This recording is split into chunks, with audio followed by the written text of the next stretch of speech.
본 방송에서 제공하는 투자 정보는 투자 판단에 대한 조언입니다. 방송에서 제공하는 주식의 가치, 가격 상승 및 가격 하락에 대해서는 방송사에서 보장하지 않습니다.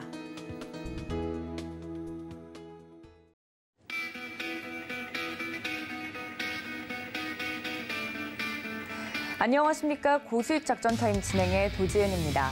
간밤에 뉴욕 증시와 더불어서 글로벌 증시 이슈들 그리고 국내 증시 이슈까지 짚어보는 시간 오늘도 가져보도록 할 텐데요.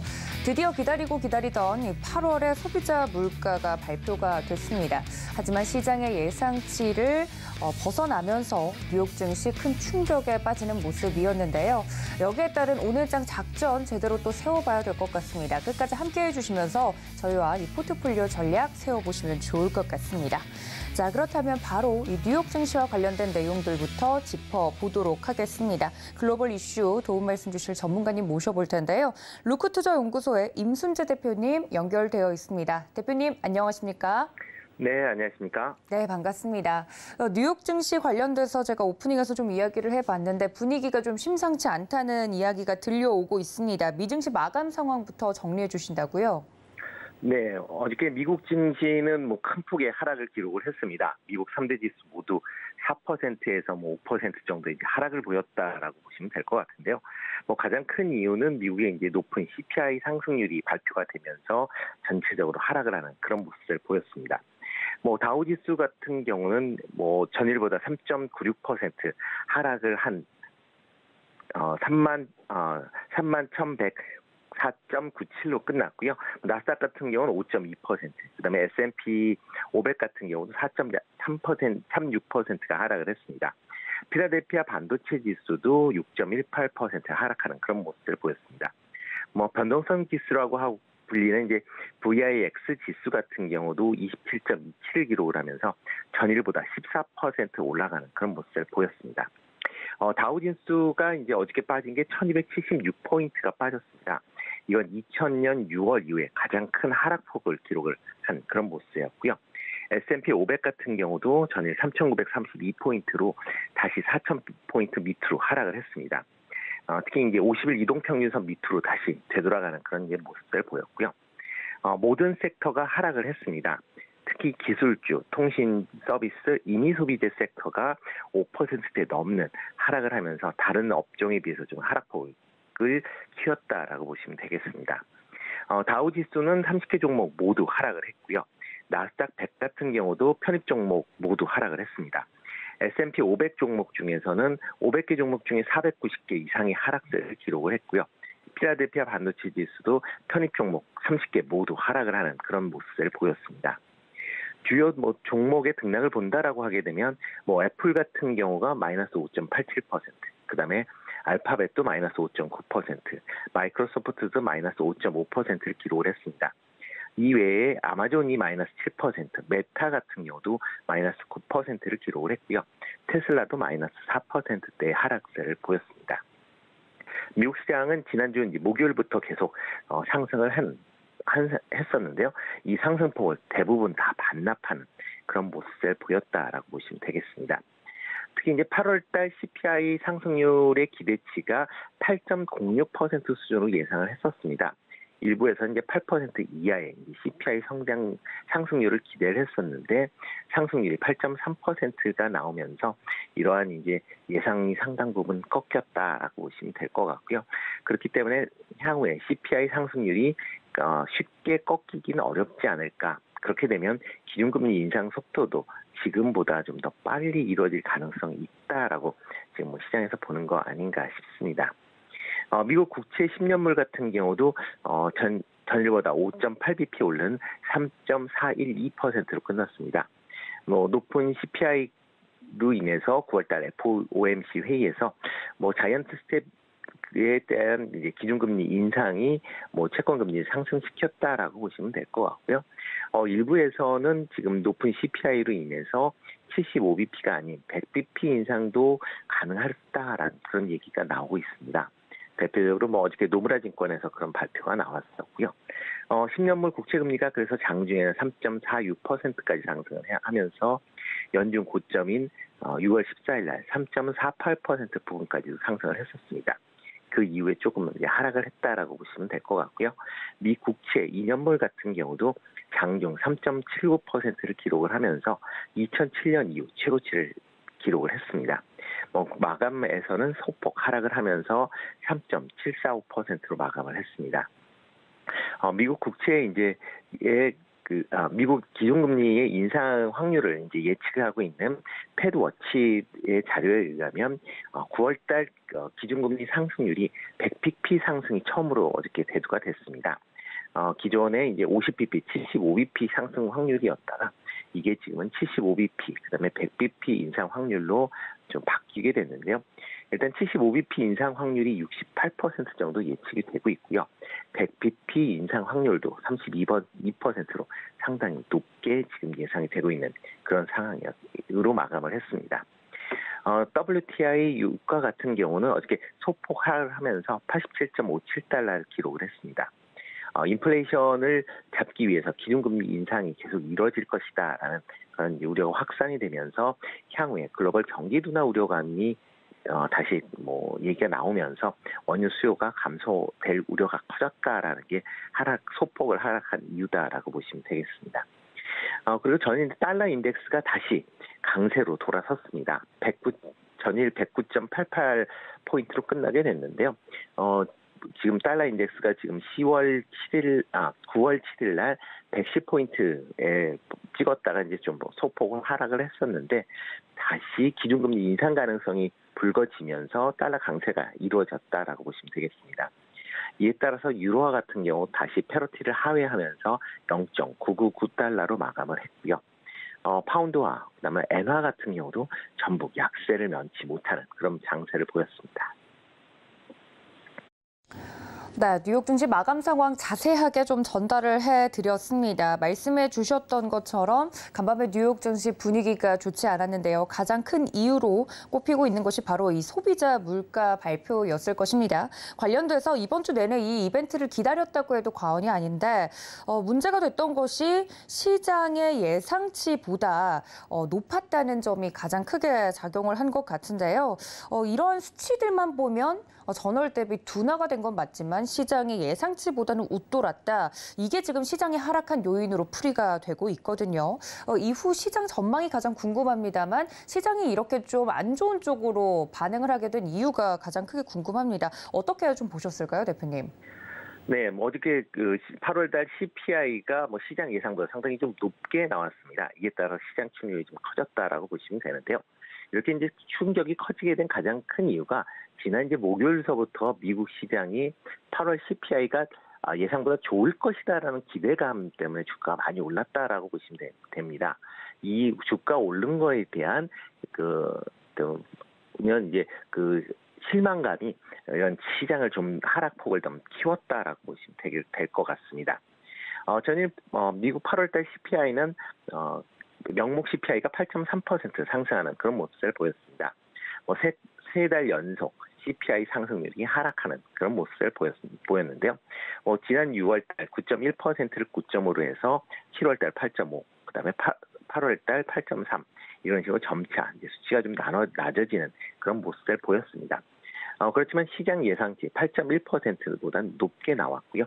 이에 따라서 CPI 상승률 하락폭이 앞으로도 상당히 좀 더디게 진행될 가능성이 커진 거 아니냐라는 그런 얘기가 다시 불거졌다라고 보시면 되겠습니다. 특히 시장에서 좀 관심 있게 본 게 전월 대비 상승률이었습니다. 시장 예상은 전월 대비 0.1% 정도 감소할 것이다, 줄어들 것이다라고 이제 예상을 했는데 실제 나온 데이터치는 플러스 0.1% 상승을 기록을 했습니다. 그러니까 시장 예상보다 높은 상승률을 기록했다라고 보시면 될 것 같고요. 또 하나가 이제 근원 CPI 상승률 자체도 조금 예상보다 높게 나왔다라고 보시면 되겠습니다. 연 단위로는 작년 동기 대비 6.3% 상승을 하면서 전월 5.9%보다 높은 수치를 기록을 했습니다. 지난 3월 달에 고점을 찍은 이후에 계속 하락세를 보이다가 이게 다시 재반등하는 그런 모습을 보였다라는 게 투자 심리를 조금 불안하게 만들었다라고 보시면 되는데요. 지난 3월 달 6.5%를 기록을 했다가 지난 6월, 7월 달 5.9%까지 하락을 했습니다. 이번에 다시 8월 달에 6.3%로 상승을 했고요. 이와 더불어 근원 CPI의 전월 대비 상승률도 시장 예상치 0.3%의 2배가 되는 0.6%를 기록을 했습니다. 이에 따라서 시장 전체적으로 그 향후에 이런 이제 물가 상승률 자체가 상당히 높게 될 것이다라고 예상들을 많이 하고 있고요. 특히 시장에서 가장 기대했었던 게 유가 하락으로 인해서 CPI 상승률이 8% 초반대, 8% 전후까지 떨어질 것이다라고 예상을 했습니다. 실제 가솔린 같은 경우는 전월 대비 10.6%가 하락을 하면서 지난 7월에 이어서 연속적으로 하락세가 지금 지속적으로 이루어졌고요. 중고차 같은 경우도 전월 대비 0.1% 하락을 하는 그런 모습을 좀 보였습니다. 그렇지만 이런 유가를 제외한 나머지 부분에 대해서 상승세가 계속 지금 지속이 되고 있다라고 보시면 될 것 같은데요. 특히 식료품이나 주거비 등의 상승세 폭이 계속 강하게 유지되고 있습니다. 특히 식료품 같은 경우는 전월 대비 0.8%를 기록을 했습니다. 연간으로 본다라고 하게 되면 11.4% 상승을 보였는데요. 이 11.4%는 1979년 5월 이후 최대 상승폭을 기록을 한 그런 상황입니다. 그러니까 이제는 그 상승폭 자체가 커지다 보니까 1970년대까지 다시 재소환이 되는 그럴 만큼 상승률 폭이 커졌다라고 보시면 될 것 같고요. 주거비 같은 경우도 전월 대비 0.7% 상승하는 모습을 보였습니다. 주거비 같은 경우는 과거서부터 한번 상승하기 시작하면 트렌드적으로 장기적으로 상승하는 그런 모습을 보였습니다. 그래서 최소한 1년 이상, 2년, 3년까지도 상승하는 그런 모습을 보이기 때문에 향후에 물가 상승률이 예상보다는 상당히 더디게 상승할 가능성이 커졌다라고 지금 많이들 예상을 하고 있습니다. 시장에서는 물가 상승률이 드라마틱하게 하락세를 보이는 를 기대를 하고는 있지만 현실에서는 이런 이제 드라마틱한 하락세를 보기는 상당히 어려운 부분이다라고 보시면 될 것 같고요. 기존의 물가 상승률이 원자재 부분에서 올라 때문이었다라고 보면 지금에는 원자재 부분에서 시장 전반적으로 확산되고 있는 상황이다라고 보시면 되겠습니다. 특히 작년에 원자재 가격 상승에 따른 제품 가격 인상이 물가 상승률을 유발시켰는데요. 지금은 서비스 부분 중심으로 그러니까 일단 제품 가격이 올랐기 때문에 이런 오른 거를 판매하거나 아니면 이 관련된 인건비들이 상승세가 좀 두드러지고 있다라고 보시면 될 것 같습니다.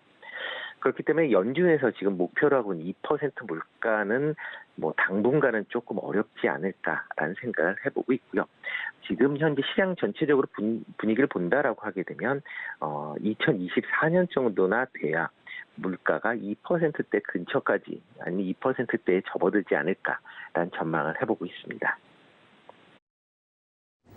네, 이렇게 다시 한번 이 8월 CPI 지수를 좀 보고 인플레이션 수치에 대한 걱정이 커져가고 있습니다.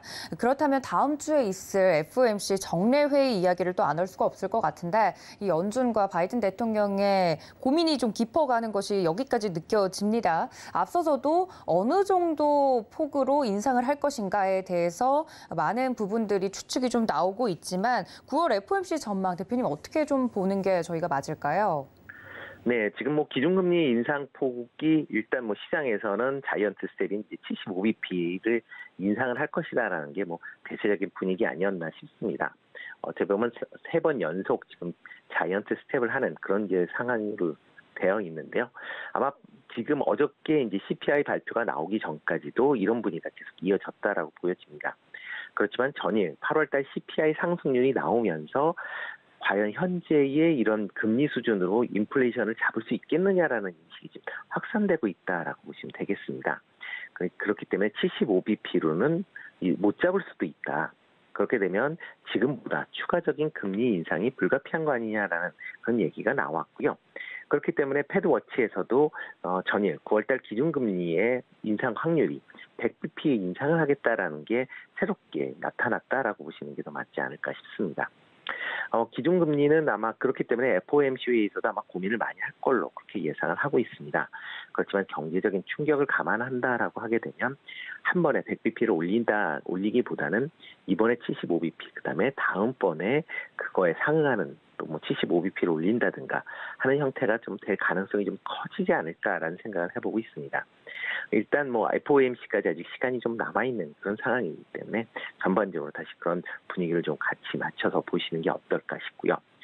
현재 기준금리로 지금 시장 상황으로 본다라고 하게 되면 기준금리가 11월, 12월에도 큰 폭으로 인상될 가능성 여전히 제기가 되고 있는 그런 상황입니다. 특히 11월 달 FOMC 회의 이후에 기준금리가 4.0% 이상이 될 확률이 65.6%입니다. 그러면 기준금리가 4.0%가 된다라고 하게 되면 지금보다 1.5%를 더 올린다라고 보시면 되는데요. 그렇게 되면 75bp, 75bp를 올릴 수도 있고요. 아니면 100bp, 50bp를 올릴 수 있는 그런 이제 확률이 상당히 부분 커졌다라고 보시면 되겠습니다. 연말까지는 기준금리를 4.0% 이상 올릴 확률은 83.5%까지 확대가 됐습니다. 특히 4.25%를 올리겠다라는 게 42% 정도 되고요. 4.5%를 올리겠다라는 것도 33%가 예측이 될 만큼 지금 상당 부분 기준금리가 올라가는 그런 쪽으로 지금 베팅이 되고 있다라고 보시면 되겠습니다. 이런 이제 기준금리가 크게 올라간다라고 하게 되면 경제에 부담이 될 수밖에 없는 그런 상황이다라고 보시면 되겠습니다. 그럼에도 불구하고 연준 인사들이 계속 인플레이션을 잡기 위해서는 경제의 희생이 어느 정도 불가피하다라는 그런 인식들을 계속 발표를 했습니다. 파월 의장도 지난 몇 번의 연설에서 이런 의견을 밝혔고요. 그렇기 때문에 지금 상황에서 아마 연준의 기준금리 인상은 기정사실화돼 있다라고 보시면 될 것 같고요. 그럼 과연 언제까지 올릴 것이냐라고 보면 일단 물가 상승률이 5%대 이하로 내려가는 시점, 그리고 실업률이 5%대까지 올라가는 시점이 아닐까라는 생각을 해보고 있습니다. 만약 이렇게 올라간다라고 하게 되면 일정 부분 경기 침체는 불가피한 그런 상황이다라고 보시면 될 것 같고요. 특히 이제 이런 물가 상승률로 인한 금리 상승이 계속 이어진다라고 하게 되면 개인들의 소비 위축 가능성이 다시 불거질 가능성은 충분히 있다라고 보시면 됩니다. 특히 CPI와 같이 발표된 이제 8월 실질 소득은 전월 대비 0.2% 증가한 것으로 발표가 됐습니다. 일단 증가했다라는 건 조금 긍정적이긴 하지만 전년 대비로 본다라고 하게 되면 마이너스 2.8%를 기록을 했습니다. 그만큼 지금 소득은 올라가고 있지만 실제 소득은 높은 물가 상승률로 인해서 계속 감소하고 있는 그런 모습들을 보이고 있습니다. 이렇게 이제 소득이 감소한다라고 하게 되면 미국 GDP에서 소비가 차지하는 비중이 약 70%를 차지하게 됩니다. 이렇게 소비 감소는 소득의 감소는 향후에 이런 개인들의 소비 감소로 이어질 수밖에 없는 그런 상황이고요. 실질적으로 저소득층 같은 경우는 최근에 소득 감소에 따라서 실질적으로 소비를 감소하고 있다라는 그런 이제 보고서들이 계속 나오고 있는 그런 상황입니다. 이렇게 개인들의 소비 감소가 이어진다라고 하면 기업들의 실적도 부정적인 영향으로 작용될 수밖에 없다라고 보시면 되겠습니다. 지금 3분기, 4분기 지금 기업 실적들이 소폭 하향 조정되고 있는 그런 상황인데요. 만약 지금 같은 상황에선 아마 추가적으로 기업들의 실적이 하향 조정되지 않을까라는 예측을 조심스럽게 해보게 됩니다. 이렇게 기업들이 하향 조정을 한다라고 하게 되면 주가에는 좀 더 부정적인 그런 영향을 미칠 수밖에 없다라고 보시면 되겠습니다. 이런 이제 미국의 기준금리가 이제 큰 폭으로 인상이 된다라고 하게 되면 미국뿐만 아니라 국내에도 큰 부담으로 작용될 수밖에 없다라고 보시면 되겠습니다. 지난 7월달, 지난 8월에 한국은행에서 기준금리를 올리면서 지금 현재는 한미 간의 기준금리가 같은 그런 2.5%를 기록을 하고 있습니다. 다만 이제 9월달 FOMC 회의에서 미국이 기준금리를 올린다라고 하게 되면 그 올리는 상승폭만큼 다시 벌어지는 상황이 이어질 수 있는 그런 상황이고요. 특히 미국 연준의 11월달, 12월달에도 기준금리를 큰 폭으로 인상할 것으로 예상이 되고 있는 상황에서 아마 한미의 기준금리 차가 1% 이상 벌어지는 상황이 다시 연출될 가능성은 충분히 있다라고 생각이 되고 있습니다.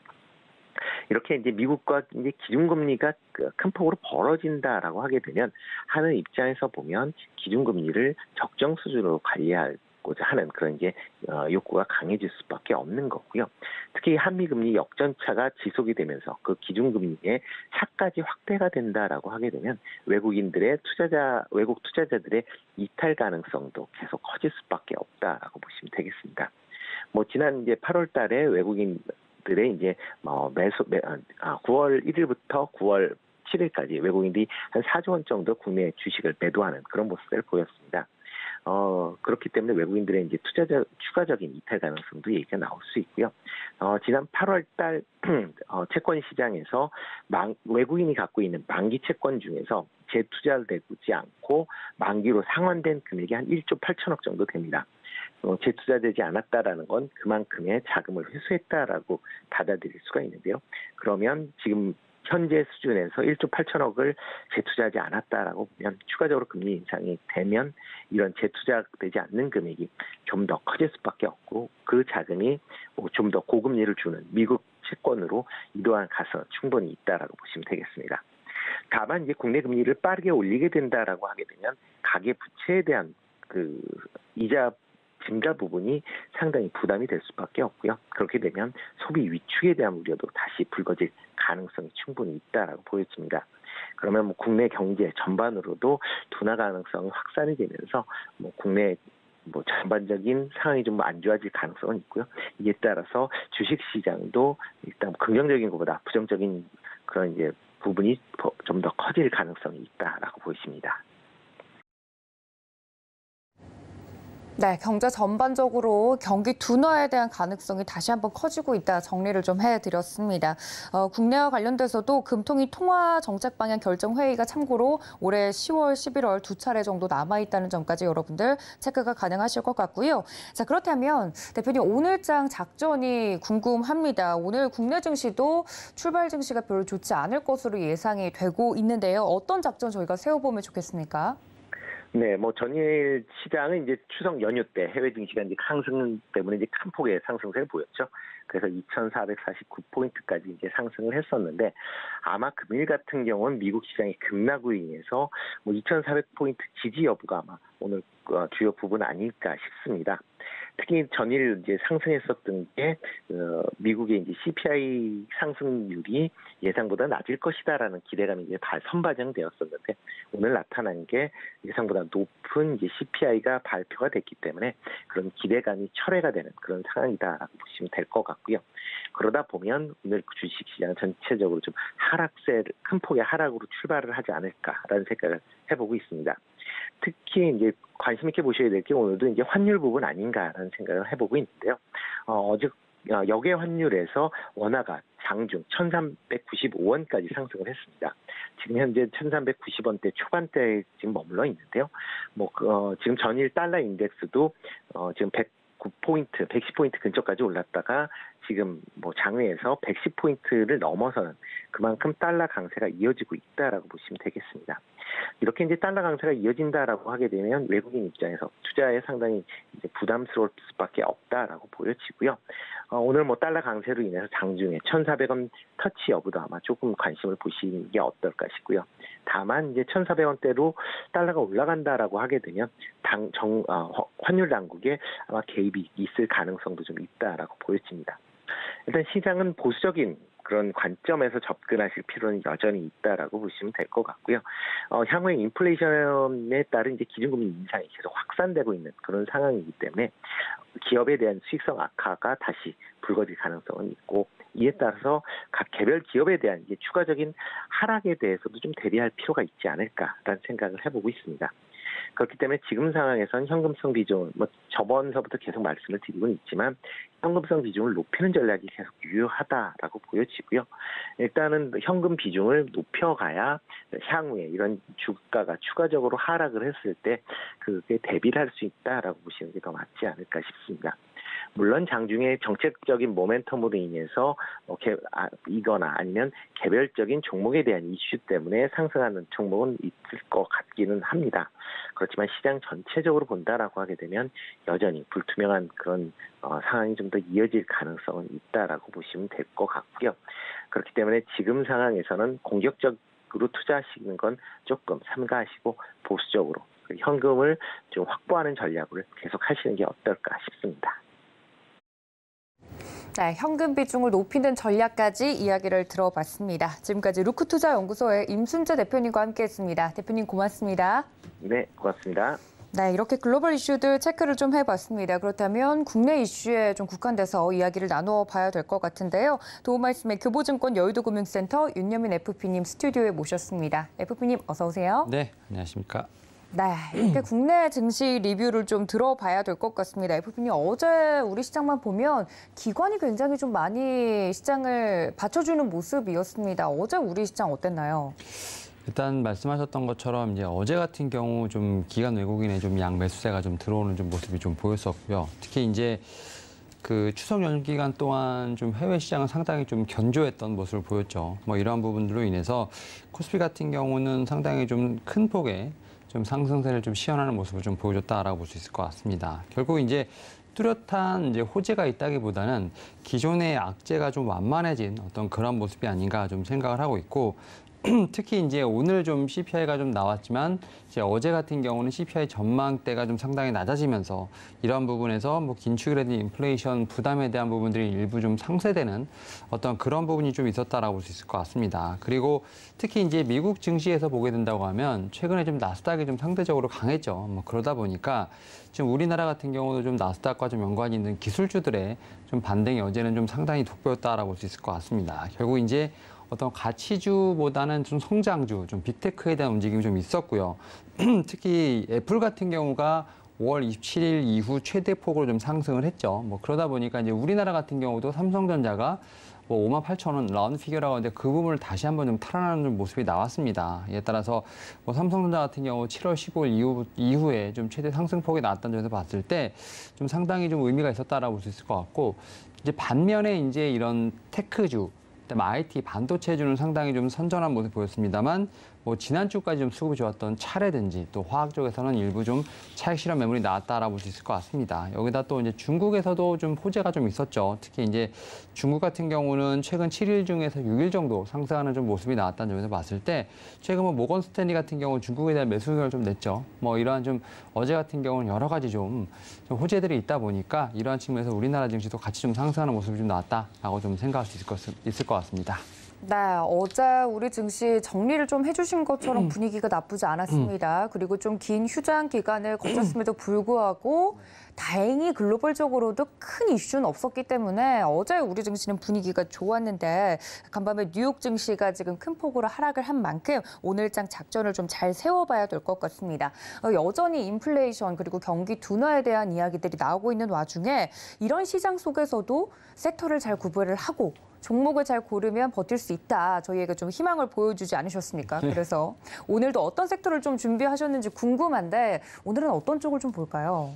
이렇게 좀 경기가 너무 이제 출렁거리다 보니까 사실은 좀 경기에 좀 관련돼서 상관성이 좀 옅은 그러면서 좀 성장할 수 있는 섹터가 이제 엔터테인먼트 섹터가 아닐까라는 좀 생각을 하고 있습니다. 예. 특히 이제 최근에 보게 된다면 JYP 엔터를 좀 필두로 해서 엔터주들에게도 점진적으로 좀 상승하는 좀 모습이 나오고 있다라고 볼 수 있을 것 같고, 이러한 측면에서 뭐 경기 둔화의 타격은 좀 적은 섹터죠. 여기다가 지금 이제 하반기 이제 3분기 이제 4분기 실적에 대한 부분이 조금씩은 나올 것 같은데, 지금 이제 엔터테인먼트 관련된 이제 좀 아티스트들 이제 하반기에 좀 많이 컴백을 했고, 그다음에 4월부터는 좀 월드 투어에 대한 부분들이 좀 예정이 되어 있다 보니까 결국은 좀 안정적인 매출을 좀 올릴 수 있는 섹터가 아닐까라는 좀 생각을 하고 있고, 뭐 이러한 측면에서 지금 이제 엔터주들의 목표가가 좀 대폭 상향되는 어떤 그러한 좀 현상이 나오고 있다 볼 수 있을 것 같습니다. 뭐 대표적으로 이제 앞서 말씀드렸던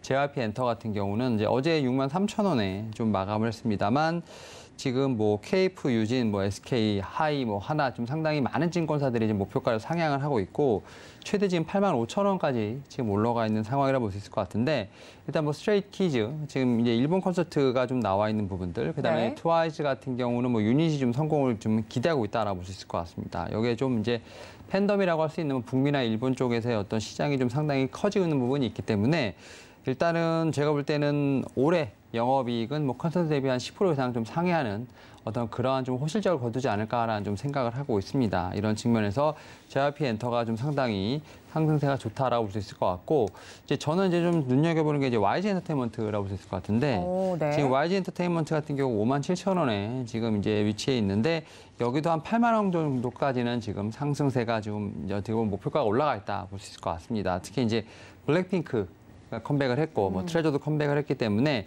일단은 앨범 매출에 대한 증가는 예상이 돼 있다라고 볼 수 있을 것 같고, 4분기부터 이제 블랙핑크는 좀 월드 투어, 뭐 트레저 같은 경우는 뭐 이제 일본 투어를 좀 시작을 할 것으로 보이고 있기 때문에 올해 아무래도 좀 사상 최대 실적 예상된다라고 볼 수 있을 것 같습니다. 그리고 SM 같은 경우는 좀 개별적인 좀 이슈가 있음에도 불구하고 좀 제가 볼 때는 목표가가 가장 많이 올라갔습니다. 지금 10만 5천 원까지 상향돼 있는 상황인데 현재 6만 8,300원이니까 좀 제가 볼 때 업사이드가 좀 상당히 높다라고 볼 수 있을 것 같은데, 그 SM 같은 경우는 이제 3분기에 NCT 127을 좀 비롯해서 좀 NCT의 3분기 컴백 지금 계획돼 있고 4분기에 월드 투어가 좀 시작이 돼 있기 때문에 여기도 좀 실적에 대한 서프라이즈는 예상된다라고 볼 수 있을 것 같습니다. 다만 이제 하이브 관련돼서는 이제 실적에 대한 부분들이 좀 업사이드 되는 부분들, 뭐 이제 목표가가 올라가는 부분들은 아직은 없습니다. 왜냐하면 지금 BTS가 지금 팀의 활동이 약간 부재되어 있는 부분들, 네. 여기에 이제 좀 병역 문제가 아직까지 좀 해결이 되지 않았기 때문에 이러한 측면에서 제가 볼 때는 좀 하이브에 대한 의견은 그래도 좀 보수적인 부분이 아닌가 생각을 하고 있습니다만, 이제 BTS의 좀 부재를 좀 다른 아티스트들이 잘 커버를 하고 있습니다. 뭐 대표적인 게 지금 그 뉴진스라는 이제 걸그룹이죠. 네. 4세대 걸그룹. 네, 역대 최대 걸그룹 초등 판매를 기록했다고 합니다. 뭐 여기다가 뭐 세븐틴이라든지 엔하이픈 같은 이제 보이 그룹 같은 경우도 이제 월드 투어를 좀 진행을 하고 있는 부분이 있기 때문에 일단은 지금 뭐 BTS의 공백은 분명히 있습니다만 이런 부분을 좀 잘 메이크업해 줄 수 있는 차세대 그룹들이 계속 나오고 있는 부분이 있기 때문에 제가 볼 때는 하이브 같은 경우도 아직까지는 목표가가 올라가진 않았습니다만 그래도 좀 가시적인 성과가 좀 나올 수 있는 부분은 충분히 있지 않나 생각하고 있습니다. 네, 오늘의 섹터는 엔터주였는데요. 이제 4대 기획사죠. 이제 큰 종목들 위주로 지금 계속 좀 언론에서 거론이 많이 되고 있는 부분들은 JYP 엔터 역시나 이야기 많이 해주고 계시고, 그 외에도 YG, SM 그리고 하이브까지 엔터주들의 성장세가 하반기에 더 기대된다 이런 이야기를 해주시면서 엔터주에 대한 자세한 이야기를 좀 들어봤습니다. 개인적으로 좀 궁금한 건 네. 업종이나 섹터별로도 매수 타이밍이 좀 다 다르지 않습니까? 뭐 예를 네. 들어서 앞서 조선주 이야기를 해주셨을 때 네. 지금 당장은 뭐 좀 적자가 나더라도 수주 모멘텀이 있을 때 뭐 조선주는 담는 게 좋다든지 이렇게 다른 것처럼 엔터주는 저희가 언제 담는 것이 가장 현명한 투자 방법일까요? 이게 아무래도 좀 매매 방법에 좀 차이가 있다라고 볼 수 있을 것 같은데, 지금 이제 JYP 엔터 같은 경우는 지금 전고점을 좀 다시 털어내려는 좀 모습이 나오고 있기 때문에 네. 우리가 이제 흔히 말해서 좀 돌파 매매를 좀 하시는 분들에게는 이제 어떻게 보면 상당히 좀 차트가 이쁘게 좀 형성돼 있다라고 볼 수 있을 것 같고, 네. 지금 YG 엔터테인먼트라든지 SM 같은 경우는 흔히 말해서 좀 밑에서 차분히 모아갈 수 있는 그런 전략을 좀 쓰는 분들에게는 좀 더 유용한 차트가 아닐까 생각을 하면서, 저 같은 경우 이제 YG 엔터테인먼트 좀 말씀을 드렸고, 네네. 결국 이제 여기서 보게 된다고 하면 이제 결국 우리가 생각하는 숫자, 좀 가시성이라고 하죠. 지금 마이크로적으로 실적에 대한 부분들이 좀 가장 좀 뚜렷하게 나오는 종목들에 대한 분명히 픽이 필요하지 않을까 좀 생각을 하면서, 일단 그 투자하시는 분들의 어떤 매매 스타일에 따라서 좀 이 종목에 대한 선호도는 갈릴 수 있지 않을까 좀 생각을 하고 있는데, 다만 그 밑에 있는 것들, 그러니까 결국 이제 실적에 대한 부분들을 계속 받쳐주고 있기 때문에 일단 그런 측면에서 뭐 JYP 엔터라든지 YG 엔터테인먼트가 어떻게 보면은 좀 어떻게 보면 이제 양 픽이 되지 않을까 생각하고 네. 있습니다. 네, 엔터주 그러면 언제 사는 것이 좋은가에 대해서는 이 종목별로 그리고 투자 스타일에 따라서도 약간씩 다를 수 있는데 그런 부분의 팁을 좀 나누어 드렸습니다. 경기 민감성이 상대적으로 옅어서 좀 안정적인 투자를 할 수 있다는 점 엔터주 오늘의 특징적인 섹터로 꼽아봤고요. 그렇다면 FP님 오늘장 작전이 좀 필요할 것 같습니다. 뉴욕 증시 급락하지 않았습니까? 저희 좀 마음의 준비를 해야 될까요? 네, 일단은 뭐 저는 우리나라가 이제 상대적으로 많이 안 올랐죠. 네. 네, 어떻게 보면 추석 연휴 때문에 좀 억울했었는데 맞아요. 네.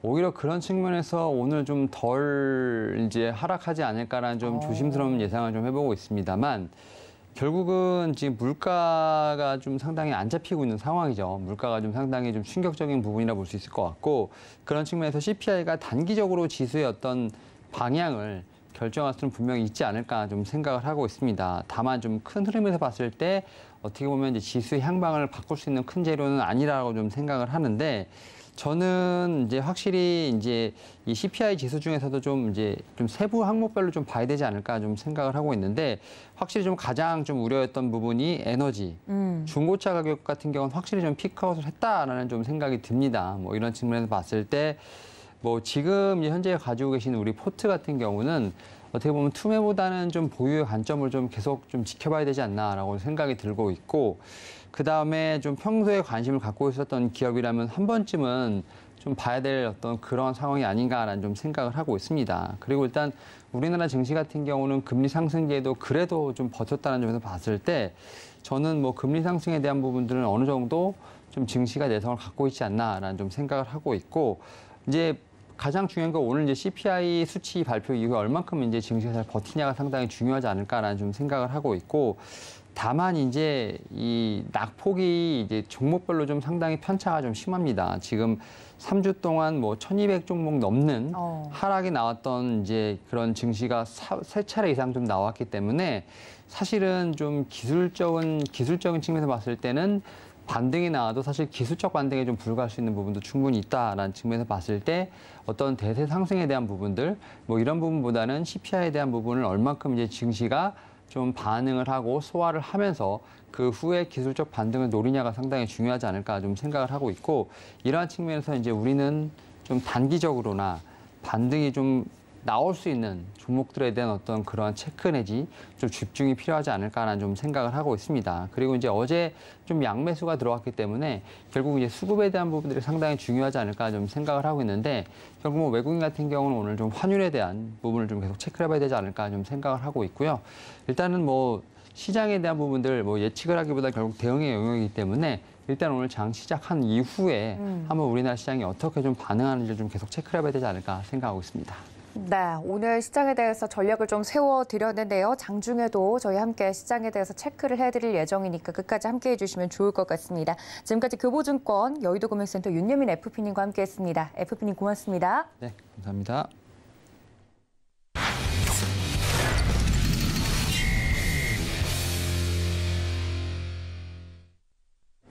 보다 자세한 종목에 대한 작전도 세워보도록 하겠습니다. 도움 말씀에 글로원 파트너스 이성웅 이사님 연결합니다. 이사님 안녕하십니까? 네, 안녕하세요. 네, 반갑습니다. 계속해서 앞서 이슈를 좀 다루고 있는데요. 미국의 8월 CPI 지표가 발표가 됐습니다. 뉴욕 증시 큰 폭으로 좀 하락을 했는데 여기서 저희가 좀 주목해야 될 점 정리해 주신다고요? 네, 예상치가 8%였는데 8.3%라는 수치를 발표를 했습니다.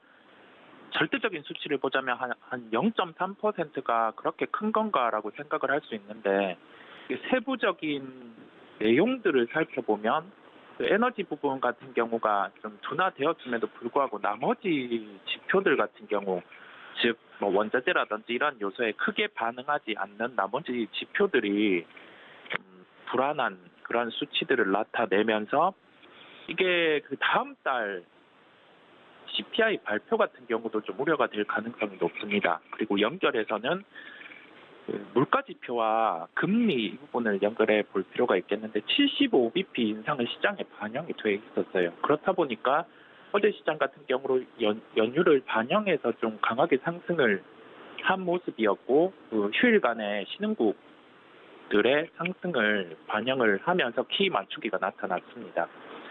다만 어제 미국 시장 같은 경우는 그러한 모습을 지을 수 있는 정도의 하락이 우선 나왔어요. 저희가 이 점을 염두에 둬야 할 것으로 보이고요. 세부적으로 미국의 대형 IT 업종 같은 경우는 신저가가 나타나는 모습이었습니다. 인텔이라든지 이런 기업들이 신저가 다 지금 나타나는 모습이고 필라델피아 반도체 지수도 저점을 테스트하는 그러한 구간까지 왔어요. 그러면 여기서 알 수 있는 점은 오늘의 하락과 관련해서 어제 들어왔던 IT 수급이 빠지냐 안 빠지냐 그 점을 먼저 주목을 할 필요가 있어요. 어제 들어왔던 수급이 나가려고 하면은 짧게는 오늘 갭 하락 이후에 뭐 시가 기준으로라든지 좀 수급이 들어올 가능성도 있기 때문에 우선적으로 대형 IT주들의 흐름을 우리나라 기준으로 먼저 살펴볼 필요가 있겠고요. 개장 후에 바로 이를 매매 대입하는 게 아니라 한 30분 정도는 외국인의 매매 추이를 볼 필요가 있어요. 개장 초에는 매수로 잡힐 겁니다. 근데 이 매수 같은 경우가 종가까지 이어질 가능성은 낮아요. 30분 정도까지 시장을 바라보고 그때 본격적으로 수급의 방향성이 결정될 수 있기 때문에 수급에 대해서는 그 전까지 함께 살펴볼 필요가 있겠습니다. 오늘 시장 좀 변동성 클 수 있습니다. 다만 시장은 그래도 상승에 대한 반응을 할 때 어제 봐왔던 것처럼 강하게도 반응을 할 수 있는 모멘텀이 존재를 하거든요. 그 점을 열어두고 조금은 낙심하기보다는 이 시장 안에서 또 기회가 올 수 있으니까 그런 점을 열어두고 종목을 살펴볼 필요가 있겠습니다. 네, 수급적으로 어제 들어온 부분들이 좀 유지가 되느냐 아니면 또 이탈하려는 흐름이 나오느냐 이런 점들을 좀 면밀하게 오늘 시장에서 살펴봐야 된다 이야기를 좀 해드렸습니다. 그렇다면 이런 시장의 움직임을 좀 면밀하게 검토해 볼 수 있는 오늘의 특징주 어떤 종목을 저희가 보는 게 좋을까요? 네, 첫 번째로는 SK 하이닉스를 말씀드리겠습니다. 보고 계시는 분들은 반문을 하실 수 있을 것 같아요. 어제 미국 시장이 대형 IT주 중심으로 밀렸고 필라델피아 반도체 지수 같은 경우도 거의 전저점을 테스트하는데 SK 하이닉스가 말이 되냐라고 하실 수 있어요. 근데 이게 매매 관점에서 대입을 해서 우리는 생각을 해야 됩니다. 어제 그만큼의 수급이 들어왔고 거래 기준으로 봤을 때 종가 기준 4%대 중후반으로 IT주들이 상승을 했어요. 그러면 오늘 기준으로 우리가 살펴볼 점은 일단은 시가 기준으로 2~3% 정도는 밀릴 수 있습니다. 그 점을 먼저 염두에 두고 여기 시가 안에서 그 어제 저점을 깨는지 여부, 이 여부를 함께 체크를 할 필요가 있어요. 그 여부까지 체크를 하면서 매매 대입에 대해서 말씀을 드리는 거고 미국 시장 변동성에 비추어서 또 접근을 했습니다. 어제 들어왔던 대형 IT주들에 대한 수급 자체가 오늘 하루에는 다 못 빠져나가겠죠. 그러면 시가 기준에서 한 2% 정도의 조정은 나올 수 있어요. 그러한 구간에서는 좀 짧은 트레이딩 매매로 목표 수익률은 한 2~3% 정도로 잡고 손절 또한 동일하게 한 2~3%로 잡고 대형주 같은 경우 중에서 어제 수급이 들어온 SK 하이닉스는 지수 변동성을 통한 매매 개념에 접근 가능하다는 말씀을 드리겠습니다. 이렇게 타이트하게 손절 그다음에 위로 목표 수익률 이렇게 잡는 이유는 어제 기준과 오늘 기준의 수급이 달라졌기 때문에 이렇게 말씀을 드리는 거고요. 하나의 시장의 대응과 관련된 팁이라고 할 수가 있겠습니다. 미리 수급이 들어왔던 그다음에 하루 기준으로 이 변동성 같은 경우가 30거래일 중에서 SK 하이닉스, 삼성전자가 어제 가장 강한 흐름이었어요. 그러면 어제 가격을 전체적으로 되돌리지 않는다고 하면 장중에 짧게라도, 즉 이 짧게라고 하면은 2% 정도의 반등은 가능하기에 좀 SK 하이닉스를 짧은 매매 기준으로 접근 가능한 그런 종목으로 오늘 말씀드렸습니다.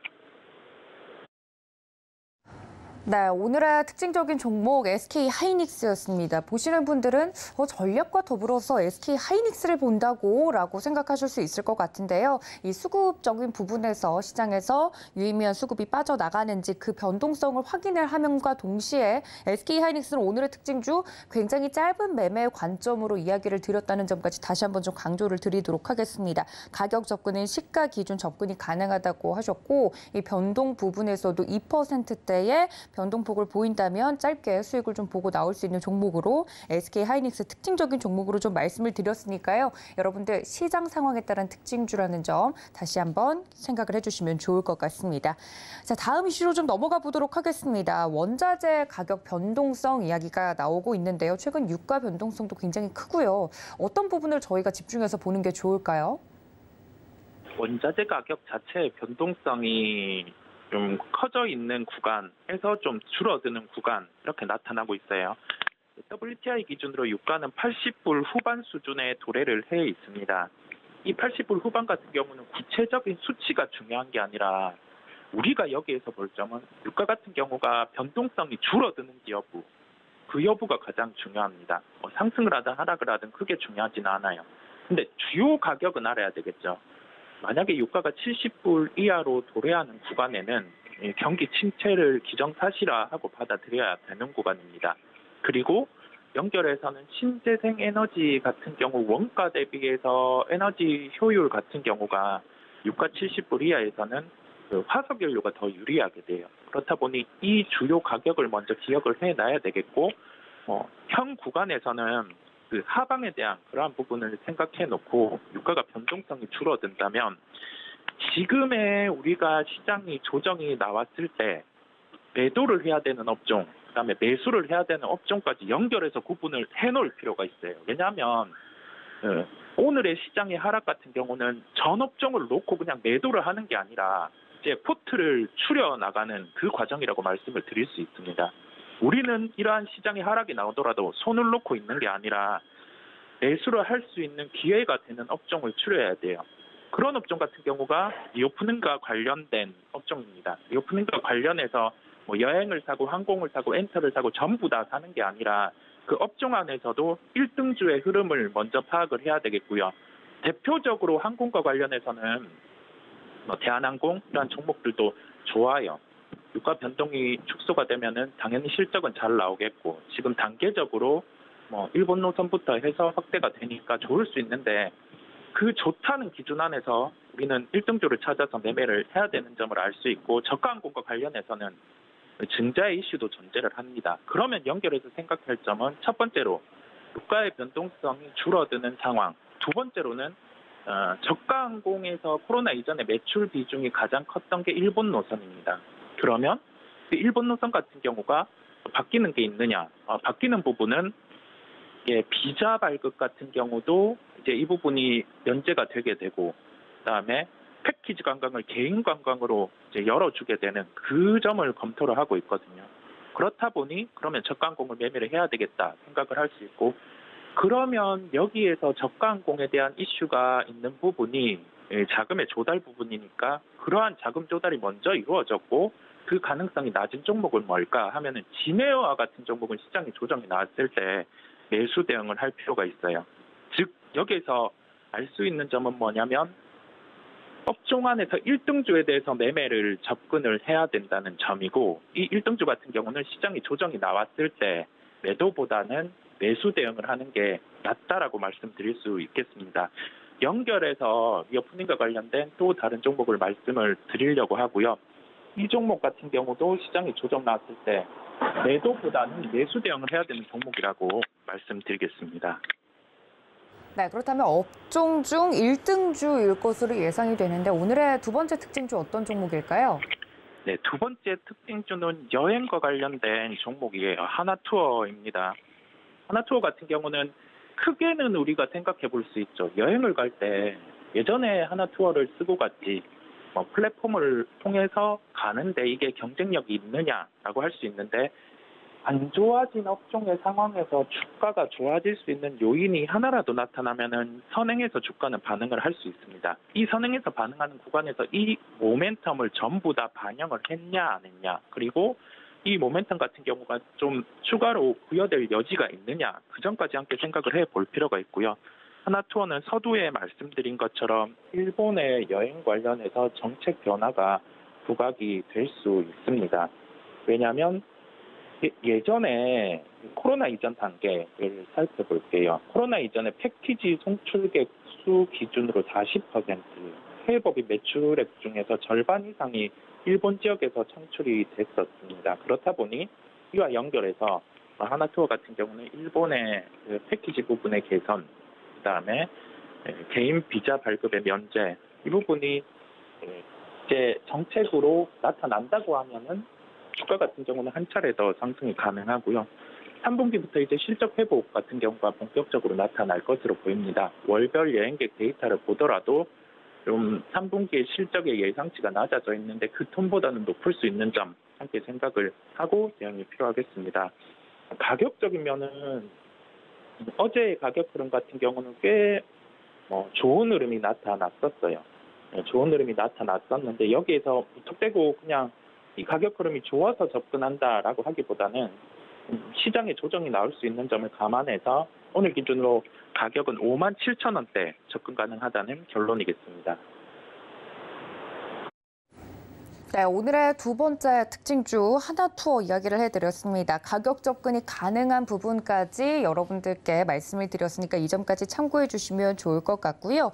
일본의 여행 관련 정책 변화 부각 이슈와 더불어서 어제 특징주로도 꼽혔다는 점 다시 한번 강조를 좀 해드리도록 하겠습니다. 3분기부터 실적 회복 주목해 주시면 좋을 것 같다 언급을 해드렸으니 이 점도 챙겨가 주시면 좋을 것 같고요. 이렇게 종목 이야기까지 나눠봤습니다. 지금까지 글로원 파트너스 이성웅 이사님과 함께했습니다. 이사님 고맙습니다. 네, 감사합니다. 네, 이렇게 저희가 장전 전략 세워드렸는데요. 장중 대응 전략이 오늘은 중요할 것 같다고 강조를 해드렸죠. 매매 시그널을 통해서 다시 인사드릴 예정인데 본 방송에서 제공해드린 정보는 투자 판단에 대한 조언일 뿐 해당 주식의 가치나 수익률을 보장하고 있지 않다는 점까지 알려드리면서 저는 잠시 쉬었다가 다시 인사드리겠습니다. 시청해주신 여러분 고맙습니다.